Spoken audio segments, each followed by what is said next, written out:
Good evening, everyone. I'm Kyle with Andrew Hilton as always, and welcome back to one of our weekly beer tastings, the second to last before Christmas. We are doing Godspeed ales out of Ontario this week, and I'm joined by two very special guests. I have Morgan Rattray of Untapped, and I have Blake Edemark or Edemark? Edemark? Well, it's funny, one of the things I did when I went to the bathroom before we went on live, and I quickly Googled how do you pronounce Edemark. It's Edemark with a soft D. It's like, no, it was Edemark. Curse you, Google, you failed me again. But yes, I'm joined by Blake Edemark of Tailgunner Brewing, who is now formerly of Godspeed Brewing, and will be walking us through some of the beers. So good evening to you both. Thanks for having me. Yeah, really happy to have you both. We're going to start with the OTSUKARESAMA, the DORTMUNDER. So that, for all of you, is in the white and blue can here. And while we enjoy this, I will ask Morgan to kind of give us a rundown on the history of Godspeed, what their philosophies are and what they're about. Hey everyone, nice to see you again. It's been a little while. Back today talking about Godspeed. So Godspeed was founded in 2017. A little before that, it took about 2 years to actually get the brewery put together. And the head brewer is Luc Bim Lafontaine, and he took an influence from all of his brewing experience. We'll talk about that in just a moment because it's very relevant, and wanted to put essentially the best beer he could into a can, which I think that makes sense. That's what everyone wants in the end. So he took his experience homebrewing, which started way back in 1991, and then he worked at Dieu du Ciel, starting in the tap room, and then working his way to actually being head brewer in about 7 years. And then he worked at a couple breweries in Japan, and that Japanese influence is a strong pull, and we see that a lot in the Godspeed beers. So taking Japanese elements and playing on traditional styles, and you'll see a couple of these are called Godspeed Style. Smoked malt was a big part of that. So we'll see that come up a little bit, especially as we get closer to Hanabi at the end there. Beautiful. Blake, do you want to tell us a little bit about this particular beer for us? Yeah, so I did an internship at Godspeed, or I guess in the restaurant world it's called a stage. So I was looking to get more experience as a brewer. Wrote Bim, and he said, "Yeah, I'm opening my brewery soon. You have a spot if you want to come." So this is the flagship beer of the brewery. OTSUKARESAMA, it translates, it's a Japanese word that you say at the end of a workday. It means like, I appreciate your hard work, thank you for your hard work, let's go have a drink. So it's kind of the perfect name, I think, for this beer. And yeah, when Bim was planning to open Godspeed, him and his brewing assistant were drinking a ton of Dab export, that comes in like the white can. And I don't know if it was a joke or, I mean, Bim is very familiar with German beer, so I think that definitely impacted the flagship beer that came out of the brewery. But yeah, I think that's pretty much the story of this beer as far as I know. I was fortunate enough to get to brew it a couple times when I worked at Godspeed, and man, like I probably drank my weight in this beer. It's amazing. Well, in terms of timing, your timing's pretty good because last week we did Helles versus Vienna Lager versus Pilsners. Where do you Dortmunder as a style fit into that whole family of beers? Generally, the water is quite hard, which is kind of unique in the lager world. Also, in terms of the malt structure and the hop profile, I can't remember exactly what hops are in this beer, but Bim really likes to use French and German hops a lot in all of his beers, so I'm sure that both of those make their way in here. But yeah, I think it's the hard water profile in conjunction with the hops that he uses and the malt structure as well. Yeah, this is a little darker than I would have expected. It's got a really nice kind of golden color with a little bit of red to it. I'm surprised how firm this is. Like the hops aren't certainly overt. Like it's not a particularly hoppy beer, but they're very firm and they're very grassy and they're very spicy right through the mid-mouth, and I really appreciate that. Yeah, I mean, he's a master of water profile. It's a reason why I wanted to go learn from him. And I mean, every single beer that he does has a different complicated water profile, and yeah, just seeing the salt that went into this beer was like, whoa. Yeah, it's a lot, but it's yeah. For me, it's a perfect beer. Like this would be up there in my top 5 beers of all time for sure. Would I be wildly amiss if I said I got some salinity out of this? I know salts doesn't mean salt. Salts is, you know, Right. just changing the mineral profile of the water. But the more you talk about like adding different minerals to the water, the more I do pick up like a perceptible salinity to the water. Is that deliberate?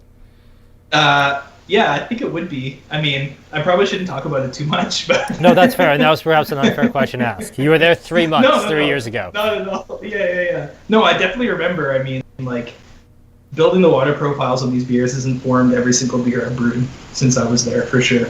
But, yeah, every flavor component in every single one of these beers is completely intentional, which is, yeah, pretty mind-blowing for anybody that's ever worked in a brewery. Morgan, you were going to jump in and then I cut you off just as you started speaking. What were you going to say?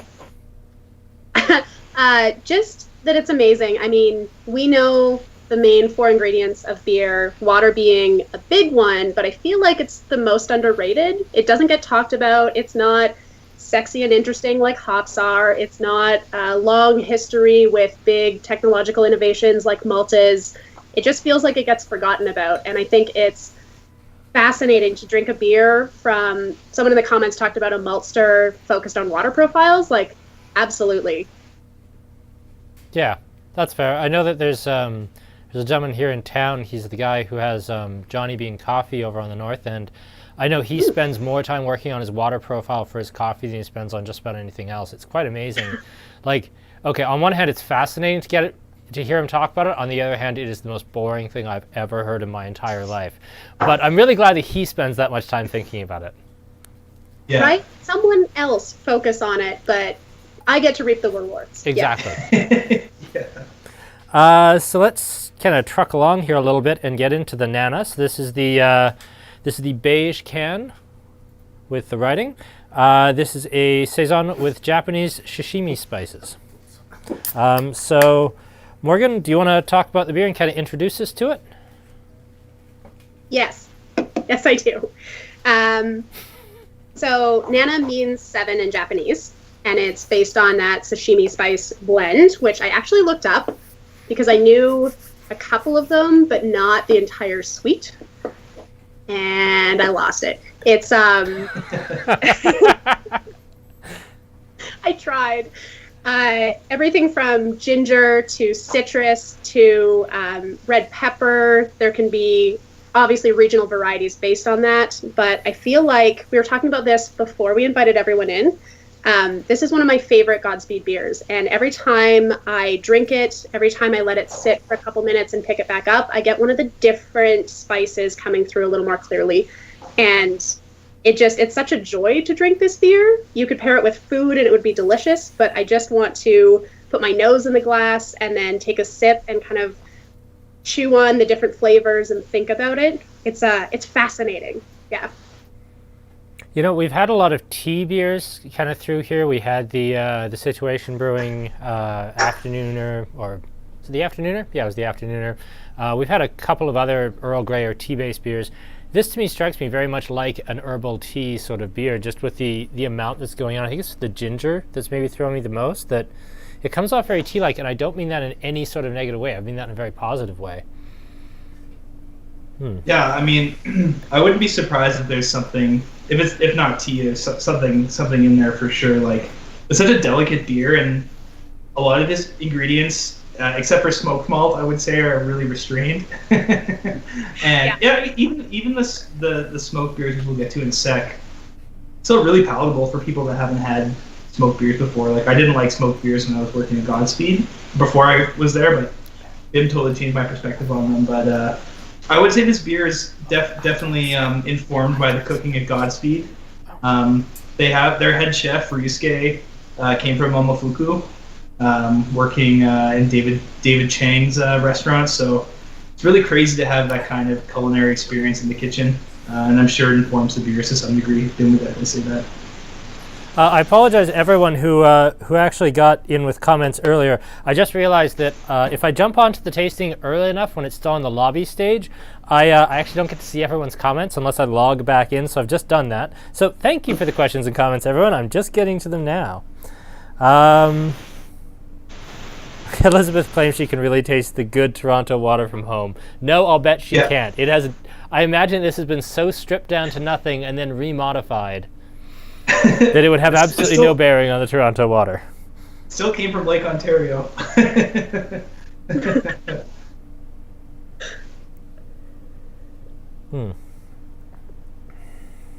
Do you know which Saison yeast they actually use? Is it the Thierry or DuPont? It tastes like Thierry to me because I don't get that huge bitter pear thing.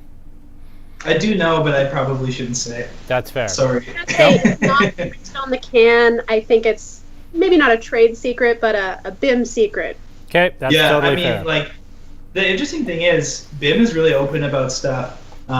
Like, anything that I asked him when I was there, maybe it's brewer to brewer, but I've been at events with him before and stuff, and people will come up and ask him how he does something, and he's pretty open about it, which is really surprising for somebody of his pedigree, I think. But we have a question coming in from Eric. Why did you choose Godspeed for your internship?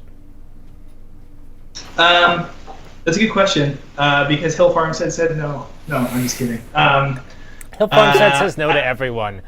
It's like trying to get in at Russian River. Hill Farmstead, so it was really nice. But I actually had crossed paths with Bim a few times because he moved back to Ontario and I was still living there. So we were at a couple bottle shares and stuff together. But I knew, like, obviously I was familiar with DOTCL. Such a huge fan. Like, those were integral in me wanting to become a brewer, was drinking those beers early on. So I was definitely aware of that. But I was also aware of his relationship with Hill Farmstead, the fact that he's very close with Sean Hill. He really helped set up the water at Hill Farmstead when they were getting going, and he's really tight with John from The Alchemist as well. He really is like a brewer's brewer. You think about one of those bands that's like, your favorite band really likes them, and nobody, maybe not like a mainstream success. And I mean, not to say that he hasn't had success, because I think he has, but he's definitely not one of those guys that's out there, as like a beer celebrity. He's not Garrett Oliver, which I love that he's just super punk rock like that. And Garrett Oliver's actually a very nice man. I've met him once. He was very nice. Oh yeah, he's an amazing guy. He's a personal hero of mine for sure. But he's also probably the most conspicuous guy, like with the pork pie hats and the bow ties and stuff. Like I've been to Craft Brewers Conference and I've seen him walking around from a mile away. So I'll leave that. I was at GABF and I saw him from across the massive convention floor. So pretty cool. Oh wow! Yeah. See, you know what I'm talking about. Yeah. But yeah, I think I made the right choice going to Godspeed. Bim turned everything I thought I knew about brewing upside down, and just put me on the right path, I think, and solidified the fact this is the career that I want to pursue for the rest of my life. Yeah, we're getting a lot of love. I mean, I couldn't see the love for the Dortmunder because my comments weren't working, but yeah, we're getting a lot of love for the Nano. That is, and I really like this as well. I'm surprised how much the heat sticks around. Is that the chili or is that the ginger, do you think, Morgan? It tastes like ginger to me. I think the chili is definitely contributing. But like to me, that tastes like a ginger note lingering. Tell me if I'm wrong. What do you get, Blake? I just cracked one open. I can't bring myself to pour any of these beers out, so I was just trying to finish fair. Well, I did bring a spill bin in case I poured myself too much. It does remain empty at this point, so it may end up being an entirely theoretical spill bin. I think there's probably Szechuan peppercorn in here. It makes its way into a lot of the dishes at Godspeed, so that would be a guess for me. But yeah, it's just so delicate. I love this beer. And the balance between citrus on the nose and then that Szechuan or ginger or heat on the palate, it's so well done. Yeah, big time. I love the level of carbonation. You get a lot of people brewing Saisons and they don't carbonate them to proper levels, so I only poured myself a little bit and it's got an amazing head still. So. And in the correct glassware. You actually have the Godspeed glass. Yeah, this is I when I was leaving Godspeed on my last day, I asked if I could take a few, and for the longest time they didn't sell them, so it was pretty special. I have 4, and I've never broken one, which is a record for a beer glass in my house. So I bought 6 of these establishment glasses. This is the last one left. Oh, really? No. I always like to say that glassware is just here for a visit, so I try not to get too attached to it. I have 2 glasses at home that I'm really attached to and won't bring into the store for tastings or anything, and I got them at Minneapolis Town Hall Brewing. Oh, nice. And they're just the most gorgeous glasses. I won't let, like, I have to wash them. They don't go in the dishwasher. They have to be hand-dried by me. No, I baby those. Everything else, I mean, I very briefly had some Russian River glasses, but those didn't last very long. Those broke very quickly. But actually, that's my water glass here. Is it a Russian River glass? Yeah. Nice. Nerd. I'm a big geek. Yeah, I think it's. Oh no, the guy in the Hill Farmstead hoodie's a beer geek. Dude, don't say. You got me. The tragedy is I'm now too thin for all my Russian River clothes because I lost all that weight. And yeah, I tried putting on like my Pliny the Younger 2016 or 2015 shirt, whatever year I went, and it's just gigantic on me. Oh no. We can hang it up on the wall then, right? Yeah, I got to go again. Exactly. Or have a tailor take it in. Then it's custom. That is custom. That's true. All right. So, Morgan, what were the challenges for getting Godspeed into Alberta? Like, what hoops did you folks have to jump through to get this? Because we were talking about this, I think, before you went on air, that like Godspeed would never have come to Alberta without the pandemic, kind of closing down their tap room. Did they approach you? Did you approach them? How did this come into the province? It's a little bit of magic I don't actually know the answer to. We have an excellent team of people that go to breweries and say, hey, if you need to export some beer, we have lots of thirsty drinkers in Alberta. I was talking to Aaron today, actually, when we were doing a quick test about how import agencies are a bit lit. They're not well known. When a brewery shows up on a shelf, you assume it's the brewery that has put that beer there. And oftentimes it does happen to be an import agency, especially if it's out of province. So not always. There are definite exceptions to that. For Godspeed, what we were chatting about was that in a perfect world, they'd be able to sell all of the beer out of the tap room. Their local market comes first. And when we saw the tap room shut down in March, we saw a lot of people starting to reach out and saying, well, maybe exporting is an option for us where it wasn't before. We now have some extra beer. We have the ability to share it. If you have buyers, we'd like to get it to them. So I think it was just a perfect match of looking to get the beer to good people that would drink it. Obviously, you never want to pour a beer down the drain if it's possible. And then also the pandemic had a very small benefit here that allowed us to actually get it in, which is very exciting for me because I get to drink it all the time now. Beautiful. Let's move on to our third beer here. Let's move on to the Hanabi, and it's called a Godspeed style Saison. Morgan, do you want to introduce us to the beer, and then we'll turn it over to Blake for a little bit of tasting notes? Yeah, for sure. So Hanabi means firework, which you might be able to tell from that pretty can. What we're looking at, again, we talked about that Godspeed style. Smoked malt is going to be one of the common flavor profiles that we see in anything Godspeed style. And in this one especially, we're looking at Saison with that smoked malt. I did a really bad pour.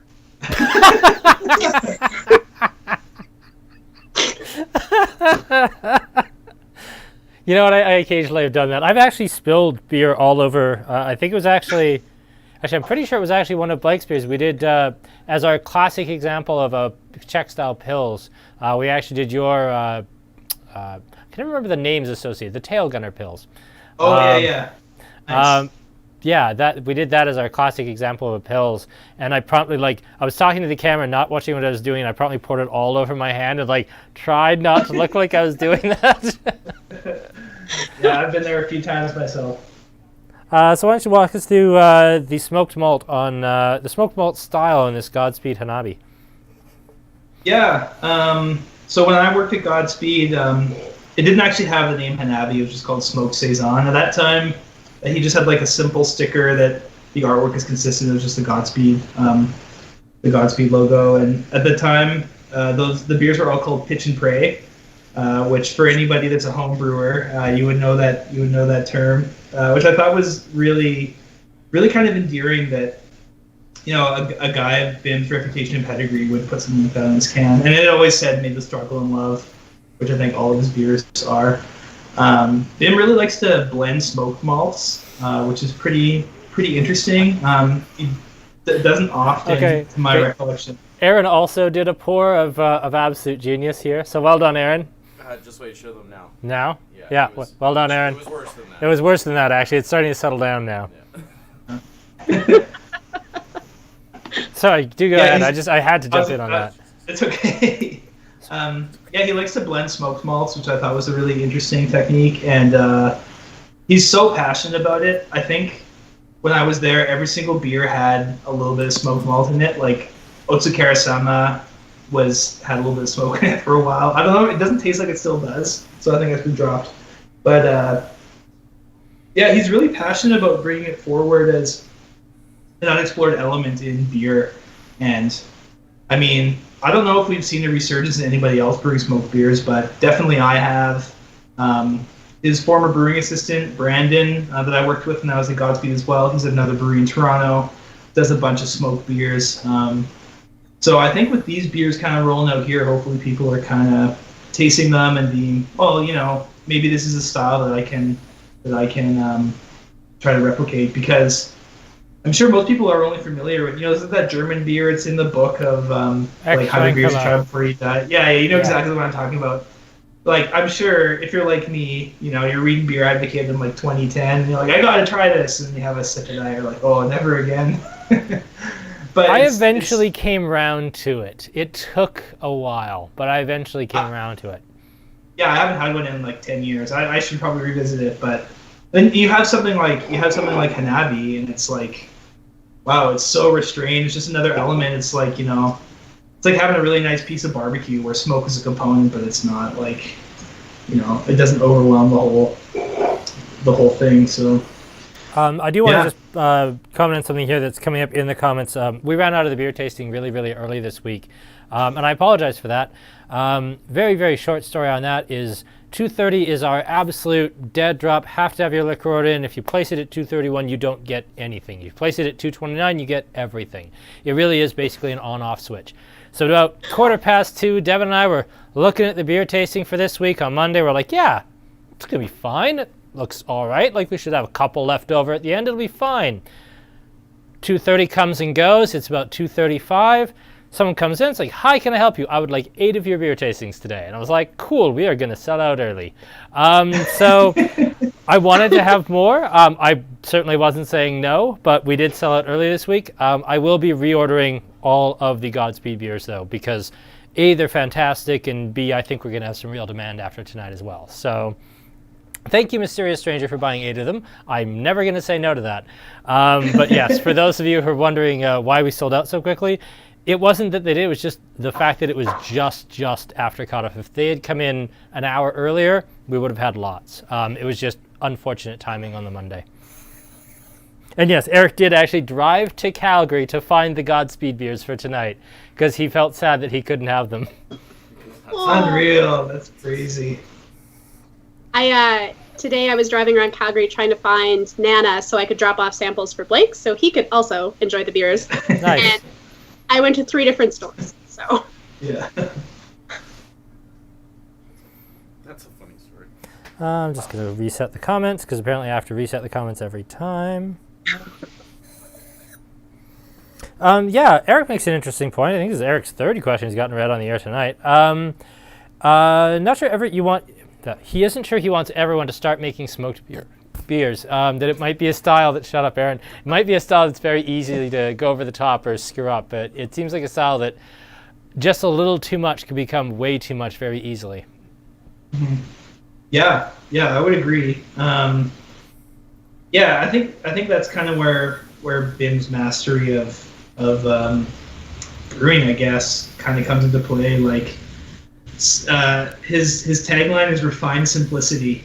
That's what he likes to say about all of his beers. So, you know, I don't think I've ever had any of his beers where anything's been over the top or too much or anything like that.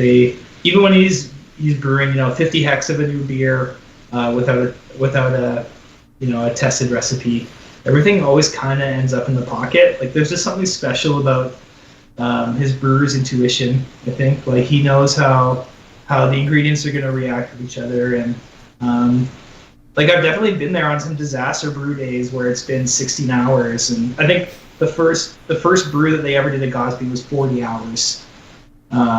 They had to go home and alternate naps, I think, because the mash was stuck or something like that. But, yeah, that'll happen. yeah, so I mean, I agree. You can definitely go over the top with it when if you go heavy-handed for sure. But I think this is a perfect example of taking an extreme ingredient and pulling it back a bit, and kind of letting the product speak for itself. Craig asks, does anybody else here catch a floral finish on the Hanabi? And I'll be honest, no. Maybe something kind of chamomile-y in the mouth, but I'm not picking up anything really floral on the nose or in the mouth for a finish. Are either of you? I can see what he's talking about. I mean, it's for sure the same yeast as Nana. So, I mean, I don't know. It's probably not from that. It's probably from the hopping, to be honest. Like I said, Bim's pretty partial to French hops, which not a lot of people use, to my knowledge. I can think of Strisselspalter, and that's about the only French hop I can think of off the top of my head. Yeah, there's definitely a few I'd never seen before. Like I walked into the hop cooler when I worked there. I was like, whoa, a bunch of stuff I've never used. This is great. What are the other major French hops other than like Alsatian Strisselspalter? I can't think of any. My pronunciation might not be correct, but I think it's Aramis or Aramis. That's a big one. Yeah, Strisselspalt for sure. And there's a couple others that I can't remember. But yeah, definitely like a huge love for French hops, big time. Well, now we've pressed you quite a bit about a brewing internship you had for 3 months 3 years ago. Why don't you tell us about what you're doing now? Because I think most of the people at home were here last week and they got to try your pills, and we got a brand new beer from you just this morning. We got your West Coast IPA. Why don't you talk to us for a few minutes about Tail Gunner and what you're about and what you do and what people might be able to find in stores, and then I'll talk about the tasting coming up this Friday and next week. And then we'll jump into the IPA here. Cool. This is actually pretty sweet because I'm in my first ever office at Tail Gunner Brewing Company. You can't tell, but yeah, this is drywall and everything here. now. Yeah, there's drywall. Yeah, it's great. But yeah, it's been pretty serendipitous. Like I got to know Kayla and Mike earlier this year, and I started here in March, right kind of when the pandemic went crazy. So I actually haven't physically brewed a beer since March. Which is pretty wild. And obviously, the beer in market has been brewed, but it's been under my supervision at a contract facility. So yeah, we're making pretty significant progress here. We're on the west end of downtown in Calgary and Savalta. So we're going to join. Well, now that Mill Street's closed, I think we're one of 3 brew pubs downtown, next to Last Best and Trolley 5. Oh, and 2 houses next door. We hang out there a lot. So yeah. We're making pretty serious progress in terms of construction. The boiler's getting tied in soon, and getting all the pipe work done. On the brewing side, we should be brewing in February, and then the tap room should be open in May. So the owners here, Kayla and Mike, have a home building background, so they're pretty confident they can build up the tap room in about 6 weeks, as soon as we know that things are kind of starting to blow over a bit. But yeah, the theme for the beers, or I guess the thesis, we talked really early on about how nobody here has a serious lager program, so that's going to be a huge focus for us. We actually bought the system from Caravel when they went under in February, so we have their old system, and for anyone that has ever seen it, it's a huge system. I have no idea how you got those tanks in that damn building. How much actual clearance do you have in that room for those tanks? 3/4 of an inch. Yeah. On what, a 3-story tank, you have 3/4 of an inch. Yeah, they're 60 hectoliter cellar vessels, so it's it's pretty tight. We actually had to cut a hole in the ceiling and sneak in between the joists. It was pretty stressful, but it's been a while since I brewed on a system this big. Definitely since I was at Godspeed, probably the last time. But it's really exciting for stuff to not necessarily be small batch. It's, once our lagers are running and the Pils is available, hopefully it's easy to find at bars and liquor stores and stuff, which is something I always valued. I worked at another brewery in Toronto called Great Lakes for a few years. That's where I got my start on how to brew. And Canuck Pale Ale, which I think is in the province now. Go to any bar in Toronto or any liquor store, it's easy to find. And I grew up in Victoria, BC. It's the same thing with Fat Tug. You just kind of cruise around, and it's not hard to find. So, I mean, obviously, it takes a lot of work to get there, and you got to be brewing great beer. But that's kind of the nice thing about not brewing small batches of stuff. It's like it's available, and it's not like a niche product, I guess. So, yeah, definitely excited to get brewing. Got a few tricks up my sleeve for sure, and we're. Sorry? I was going to say, Eric's killing it with the questions tonight.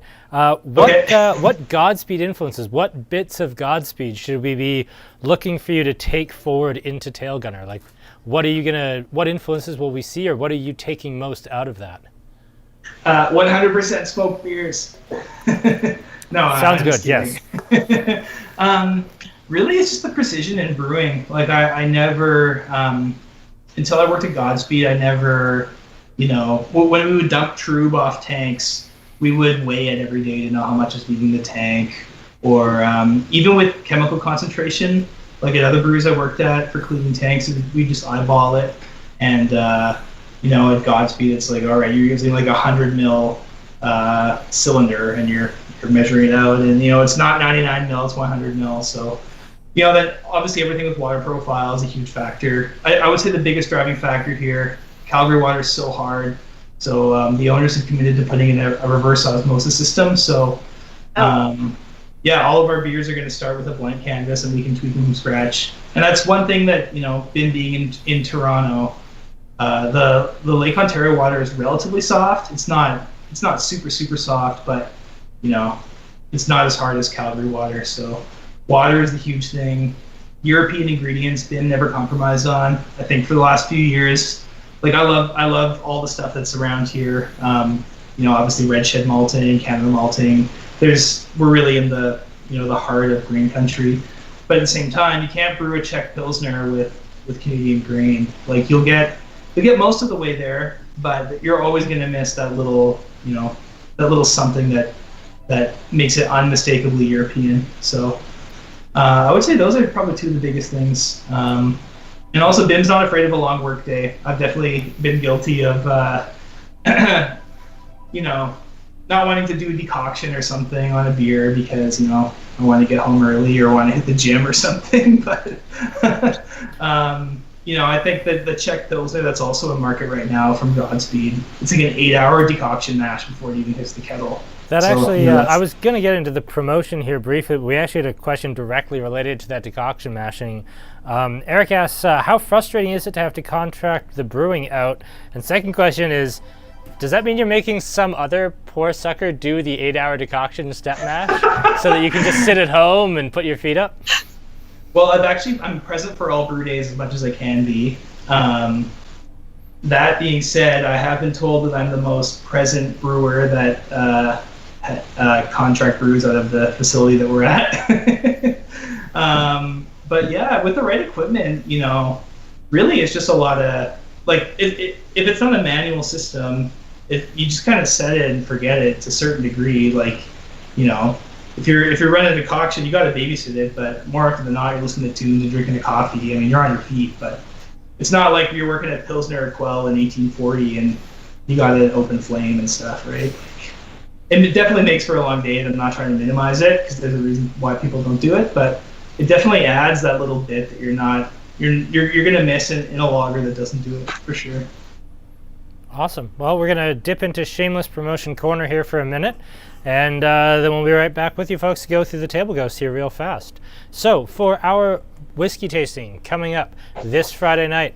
We are going to have the always wonderful Lee Hansen, formerly Barrel Hunter Imports. I don't remember what his current company is because I didn't look it up, and I can't now because I'm already doing the tasting. So we are going to be doing the relaunch of Hepburn's Choice. Now, Hepburn's Choice is the entry-level series in the Hunter Lang family of whiskeys, so this is below first editions. It's below Providence. It's below Old Malt Cask. So this is their entry level. Still really interesting finishes. 2 are sherry, 2 are wine cask. Still 46% alcohol. Still no chill filtration. Still no caramel additions. It's still very, very well made. But let's be fair, when Hepburn's Choice first came to market, it was in dull gray cans with no color on the labels.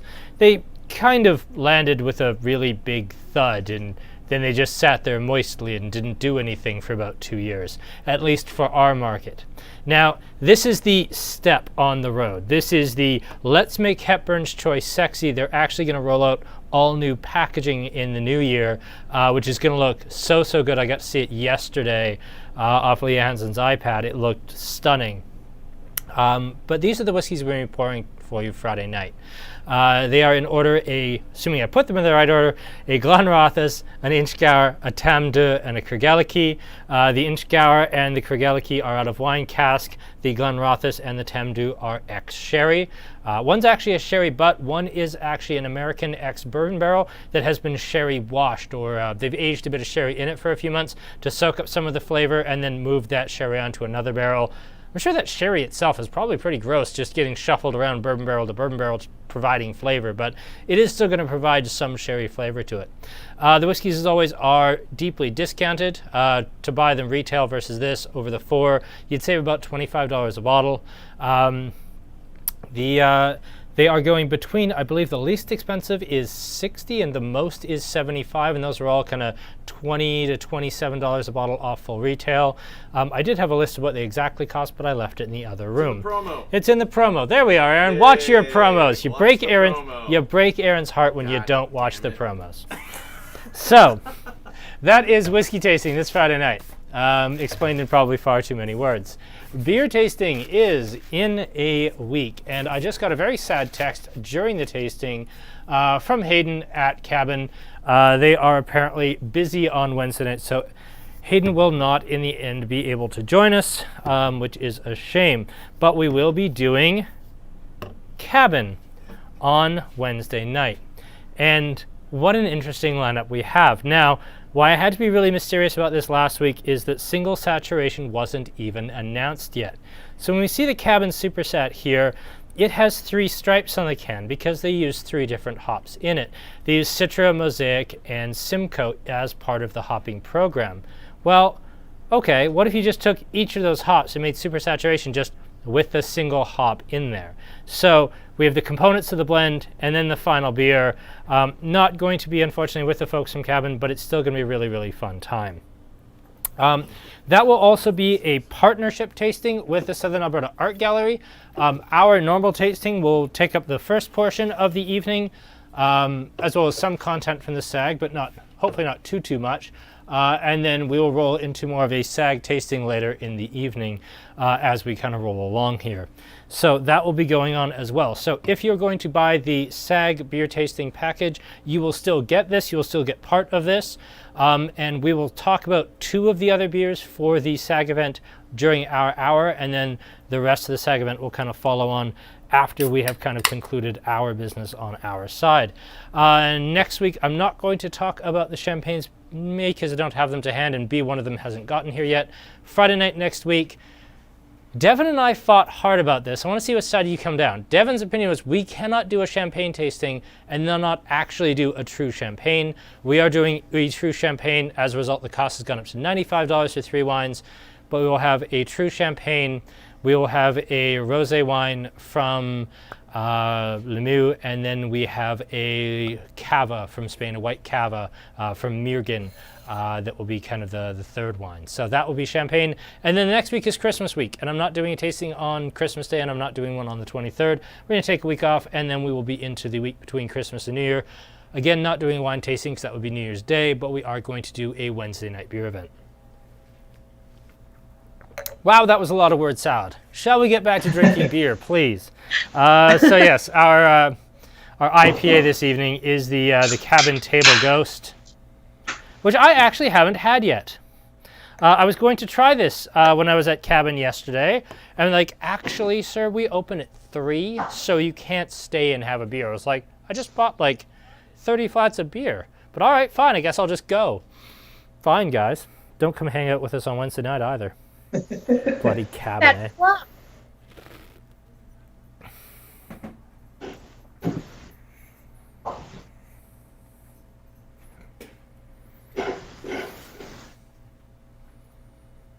Oh, that's pretty.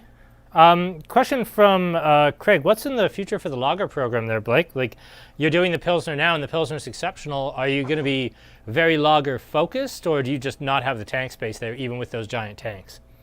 Oh, we have the tank space for sure. Our second lager in market right now is a Czech style dark lager. So it undergoes the similar decoction process to the Czech Pils. To me, that's a really underrepresented style. In general, and it's a style I crave in the wintertime, so that one's currently available.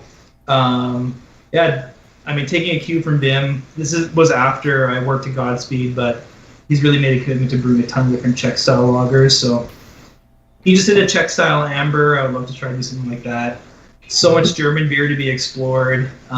Doing lager versions of, contemporary popular styles in North America is super interesting to me, but definitely the European lager thing. I mean, there's a reason why those beers have been popular for like 700 years, right? So we're gonna, when the tap room's open, we're gonna have the proper Czech side pull faucets. So all of our lagers will be served in mugs, and you'll be able to get the different pours that you read about from Pilsner or Quell, all foam or mostly beer or 50-50. So That's cool. Yeah, really it's cool. pretty neat. We're gonna have a really cool beer experience, I think, here. That's gonna be a little bit different from what everyone else is doing. Yeah, I mean, the sky's the limit. I love lagers. It's mostly what I drink. If it's not lager, it's Sierra Nevada Pale Ale. So. Yeah, we still haven't tasted Sierra Nevada Pale Ale on the channel. It's been almost a year.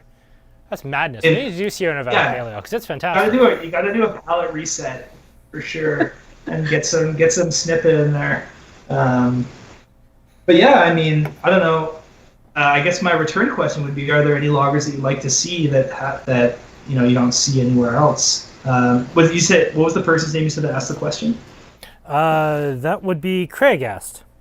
Craig, yeah. So I don't know if Craig has any lagers that he'd like to see, but I'm definitely I got my ear to the ground for what people are thirsty for sure. I'd love to do a Dortmunder, but I feel like that might be a little bit too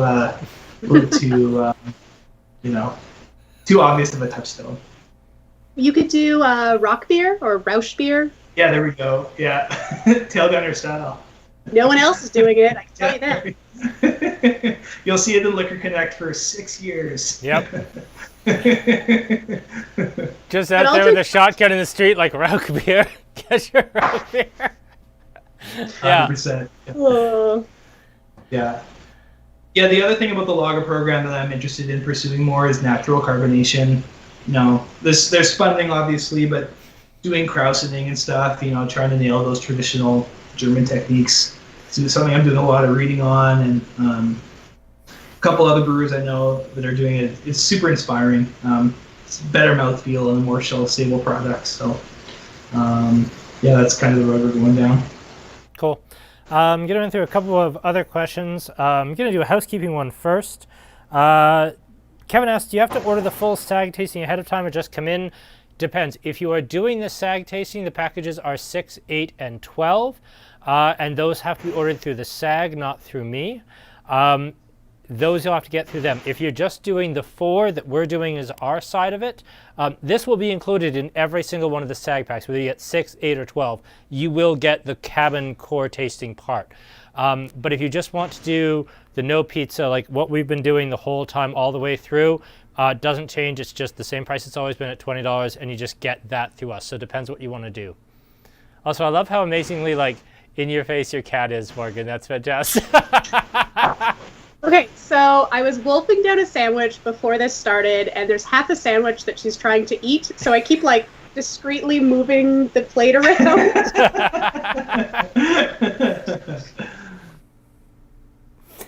Jeremy actually asked an interesting question about the Hanami. Is this one peaty? Now, one of the things that you said that you struck me was like it was a blend of different smoked malts. Now, of course, you can use a lot of different things. You can use oak, you can use beechwood, you can use a lot of things. In your time there, was peat part of that component, or was it not or can you even say? Oh, that's a great question. I actually don't remember. I wish I did. The one that I've taken with me for my time at Godspeed is cherrywood smoked malt. That's definitely one that I remember using, and it's just such a rich, delicate smoked malt. I actually used it in a collab beer with Toolshed earlier this year. We did a smoked porter, and yeah, it's such a nice. It's got a nice sweetness to it, and it's not like campfire-y. It wouldn't surprise me if there's some heavily peated malt in there, to be honest, because like Bim likes to use a lot of restraint with his raw materials, especially the aggressive ones. So yeah, I'll have to revisit that in a sec after I'm done my IPA, which is great, by the way. Yeah, we'll talk about the IPA in a sec. Just a couple of responses to what you asked. What would you like to see? Chad says he'd like to see a good Hellas, and Craig seconded that. So yeah, Hellas for sure. Actually, that was the first time I met Bim. I was working at Great Lakes, and he came in and brewed a Hellas with the brewmaster at Great Lakes. And being the young buck on the brewing team, I did not get to participate in the brew. Unfortunately, I'm now on the other end of collabs, where usually I'm the one that gets to drink and name the beer instead of doing the actual brewing. So, but yeah, Hellas is for sure on the short list. That's an underrepresented style. Hell yeah for Hellas. Yeah, I would love to do a Kolsch. I mean, Establishment has pioneered that in in Calgary for sure. I love their Kolsch so much. It's definitely one of my favorite local beers. But it's always fun to put your own spin on it, I guess. Tail gunner style, 100% smoked malt. well, now that Cabin is not joining us for the beer tasting next week, let's say mean things about their IPA. So what do you guys think of this Table Ghost? I'm not actually going to say mean things. I'm just saying we don't have to be like super nice. If you don't like it, say you don't like it. Blake, tell me about Strata hops. I don't know a lot about them, but I Googled, and I do know that's what's in here. To be honest, I know nothing. I wish I knew more about the new hops that are coming out, but to me, I'm kind of going backwards, and I'm exploring like Cascade and Centennial and Columbus and Chinook because I don't know, they have a special place in my heart. So I don't know a lot about Strata. It's got a really unique aroma. I mean, it smells amazing. Because I was thinking it's like melon and tropical, but it's like the honeydew melon is over the top for me. Like it's so much honeydew. Yeah, totally. Yeah, I don't know if it's 100% Strata or not. It doesn't say on the can. But I mean, these guys obviously know how to use their hops, right? Like Jonas is he's a wizard. He's a wizard of the hop, that's for sure. Wizard of many other things as well. But yeah, this is my first experience having Strata. It makes me want to try it out. Strata lager, smoked lager. Strata smoked lager. Yeah, that's really nice. Mouth feels great. It's got a bit of nuttiness, which I get in the Alchemist beers. So I'm not sure what kind of malt they're using, but it's really well integrated for sure.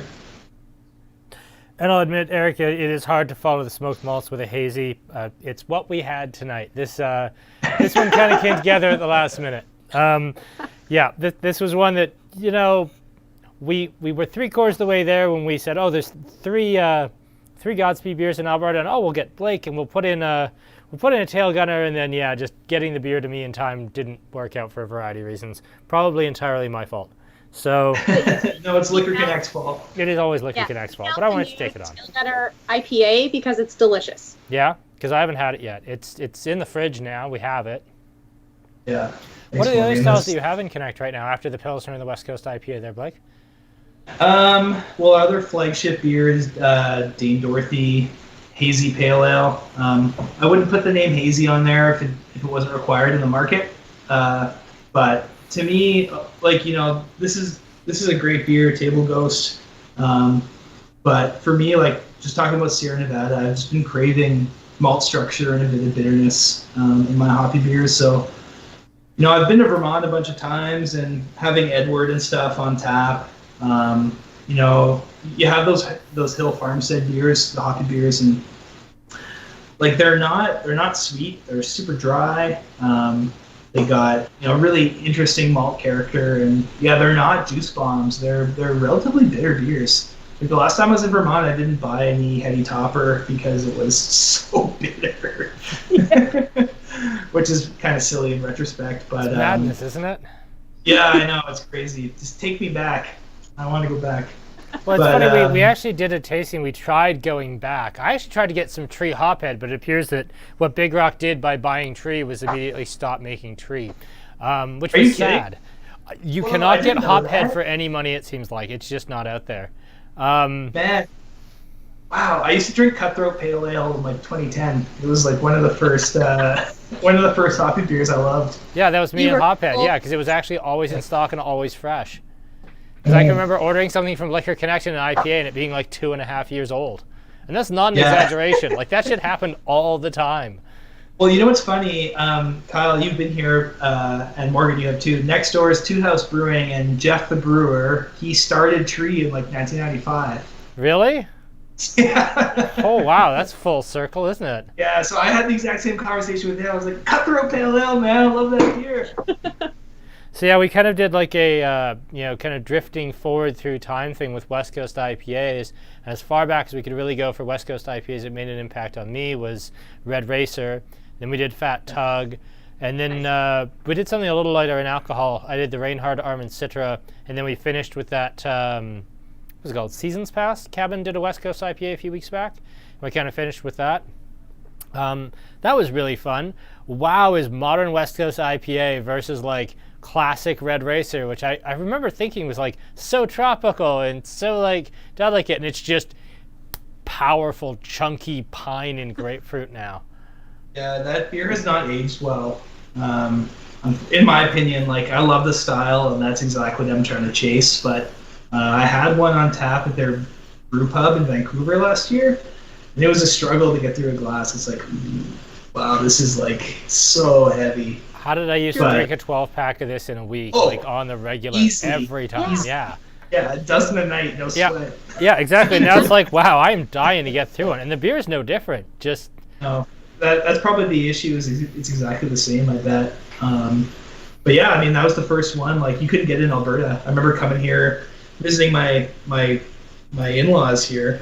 Well, it was my girlfriend's parents at the time. But bringing Red Racer, it's like this beer is amazing. You got to try it, which is crazy. But yeah, I guess just talking about like the other beers we have in market. We're talking about the pale ale, just malt structure and bitterness, and still having the nice aromatics and the drinkability of a pale ale, but just a little bit more of a foundation for everything to kind of dance on. And yeah, we did double IPA this summer. That did pretty good. We got the Harvest IPA that we use 100% Canadian ingredients, 100% Canadian ingredients for. So we're all pretty happy with that beer. We're pretty excited about it to hit the market this week. And yeah, thanks, Morgan. So yeah, I don't know what the next beer is that we're gonna do, but I got a few ideas and well, it's going to be a Yeah, smoked smoke. Strata lager, obviously. What else exactly. would it be? Yeah, we established that here, so that'll be the beer. You 100%. promised. Yeah. 10 years later, it's still in Connect. 100%. Yeah. Yeah. Yeah. The Connect Graveyard. I'd really like to see the Connect Graveyard because I know they actually have a section for stuff that almost no one ever orders. I'd love to see what's actually sitting in there someday. Have you been before? I got to go on a tour of Connect very early. I haven't been back in years, probably a decade or more, but I got to go on a tour of Connect, and it was staggering how big it is. Just the scale of it. Yeah. It's a great tasting theme. Have you been, Morgan? Have you been to Connect? No. Yeah, me neither. I'm fascinated to even wonder how big that warehouse is. So like everything except BDL goes through that warehouse. Everything. BDL, Big Rack, and Sleeman's. Every time I see a skid, like, you know, for sure, every skid that comes through your store, Kyle, somebody is manually picking those boxes. And like with unbelievable accuracy. Like, you know, we get shipments from, you know, when it's just literally like me and Dave at establishment throwing stuff on a truck. You know, no one's scanning every box to make sure it's right. You know, occasionally mistakes happen. Usually my fault. But, you know, with Connect, I order twice a week, every week, and when a box is missing, it's rare. It's once or twice a year. And almost in every case, it's because their scanning barcode was applied to the wrong box. And so I got a box, and the barcode says Smirnoff. It doesn't matter that, you know, the actual box is a case of French wine. The label says Smirnoff, the Connect reads, and that's all they care about. So, no, it's kind of amazing how accurate they are. Well, did you know that they're owned by DHL, the shipping company? No. Yeah, so I think that's one reason why. I mean, obviously it's liquor, so they have to be accurate, but yeah, they're a shipping company. Even that conversation we had before we went live about the ability to get new beers into Alberta is very easy because we're not government run. So because we're privatized, if you want to import a beer into Alberta, all you have to do is pay $75 per beer to list that SKU, and then you bring it into the province, as long as the brewery is willing, of course. And then you sell your soul to Connect for storage fees. Yes. Yeah. Yeah, there you go. Yeah. Pay for cold storage and pray you actually get cold storage. And rotation.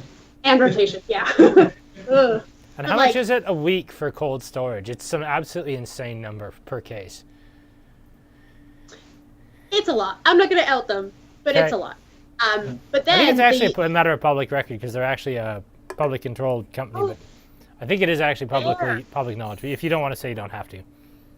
I don't actually know the breakdown. I see the monthly amount. Which is terrifying. It is, yes. But to get a beer, so let's say Blake wanted to send Tail Gunner to BC or Saskatchewan or Manitoba or any other province at this point. To get it listed, he has to go through a government board, and the government board are not beer specialists. So if they say, we already have a lot of Pilsners in the market, we've got 8, we don't need Linton Stevenson, they can do that. That's okay. So it's a very different market in Alberta, but we are very fortunate in getting anything that's available to be sent. We get it in Alberta because it's so easy to list. It's just about money at this point. So.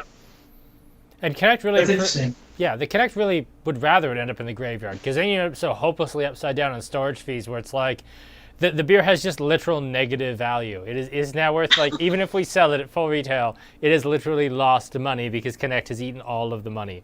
Well, that's why you'll see those Christmas Advent beers will be on special like a year and a half after they've been in Connect, right? Oh, yes. You'll see that that Estonian Baltic Porter or whatever for like 99 cents a bottle. Yes. Every time I see a beer on sale, I worry a little bit, like, what's wrong? Well, as long as you're buying the Imperial Stout or the Barley one, it's fine. I don't think anybody's buying a 99-cent IPA that's expecting good things to happen. Or some of the really old sours. Perfect. Yeah, Cold totally. aged for me. %. Yeah. Awesome. Well, thank you both very, very much. This was a lot of fun. It was great. Yeah, thanks for the invite. Yeah, appreciate your time. You two have a wonderful evening. Want to do ratings? Yeah, let's do ratings for the crowd. I mean, yeah, let's talk about what everybody here actually thought about the beers. I'm not going to ask either of you to rate the beers. That would be unfair. And you can if you like. But yeah, where are we ranking these? I'm going to go wait on a limb here and put the Nana first. I'm not going to rate the Table Ghost because it's just too different. I'm going to go Nana, and then I'm going to go with the Dortmunder, and then I'm going to go with the Hanabi. I like that Dortmunder way more than I expected I would. And yes, Morgan, and you and your cat. God damn it, it's empty. You really put that down, Aaron. Good Lord. Well, I'm mad. Well, you're mad. I was going to say we could open another one, but we can't. We sold it all. We sold it all. Also, Morgan, it has been agreed as a group that you and your cat are basically have a standing invitation every Wednesday. So whatever you're doing, yeah, you're welcome to come hang out. It'll be fun. There you go. Done. I also have a dog. We met the dog a couple of weeks ago, but the dog hasn't been Yeah. on camera as much. Ugh. The cat's been on the camera. One Has been on sec. camera a Go lot. get the dog. Yeah. Go get the dog. It's fine. If I'm gonna rate a beer, for me, this is all time. I dream about this beer. It's drinking low fills off the canning line, cans with no lids, draft after work, having friends mail me some, having it on the shelf here. It's a perfect beer. So this is number one for me. Nice. What about you, Morgan? Are you allowed to rate? What are they gonna do? Yes. Fire her? Nice. Nana. It's just so complex and interesting. And the good news is, I think the dog is on the way. I can hear his tags jingling. Come here, bud. I will say, doing these tastings the last few months has given me a whole other appreciation for Helles and lagers and Dortmunders. There was a time where I've said broadly, like, yeah, Helles, Pilsner, well, German Pilsner at least, Dortmunder, it's all much of a muchness. And this has really opened my eyes to some of the subtleties in some of these, amber to golden lagers. It's been just massively, massively changing for me to have to stand up in front of people for an hour and talk about them. I learn more than I think anybody else does, which is good because I don't think I've taught anyone a damn thing. But, I've learned a lot. So isn't that really what the point of an educational tasting is? That I learned. Oh, my goodness. Yay. Nice. Yeah. Dog. Ta-da! That's a great dog. What's your dog's name? This is Zissou. Isu. That's nice. Good boy. Who's that? No, he's not having it. No. But he rates this one number 1. All right, there we go. Job, Isu. That's nice. Yeah, Erica also agrees. He says the Dortmunder was the highlight of the night. Craig has it 2-3-1. Terry says 3-1-2-4. First time that Cabin's ever finished last year at tasting. Phone is just not shutting up tonight. If everybody at home can hear that, the phone has not stopped ringing the entire night. Which is funny because, we're here. It's just there's absolutely no way I could answer a call live on video. As funny as it would be. No. Awesome. Well, I think we'll call her there, folks. Thank you both very, very much. Morgan, I know you're moving on to something else, but I hope we will have you back on the show. Blake, thank you. I guarantee this won't be the only time you join us because we're going to do a tail gunner focus sometime in the first quarter of next year. Cool. Awesome. I'm available anytime. That sounds awesome. Thank you very much. Take care, folks. Good night. Good night. Bye. All right. And thank you to all of you for joining us as well. This has been a lot of fun. I hope you enjoyed. I certainly did. We got to see Morgan's dog. It was a good night all around. Thank you all so much for joining us, and have a wonderful Wednesday evening. Good night.